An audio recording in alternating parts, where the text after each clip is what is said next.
ধরাধামে মনুষ্য রূপ ধারণ করে এসে সেই জগন্নাথের কাজকে খুদাই করে জগন্নাথ দেবের সমুদ্র রূপে আবির্ভূত করবে সেই মনে মনে আশ্বস্ত করেছে।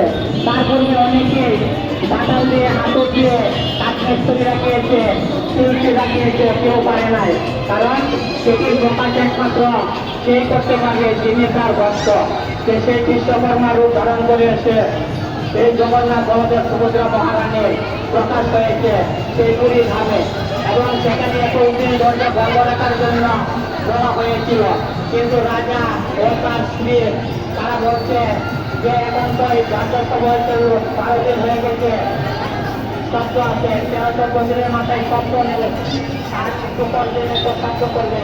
তখন সেখানে বলা হয়েছে এখন এই দরজা ধাক্কা দাও, এখন মনে হচ্ছে এই বার্ধক্য বয়সের লোক মারা গিয়েছে। তখন দরজাকে ধাক্কা দিয়ে খুলে ভিতরে গিয়ে থেকে পূজারি নেই, এই অসমাপ্ত জগন্নাথ বলদেব সুভদ্রা মহারানীর বিভাগে আবির্ভূত হয়েছে। এটি জগন্নাথের একটি বিশেষ লীলা।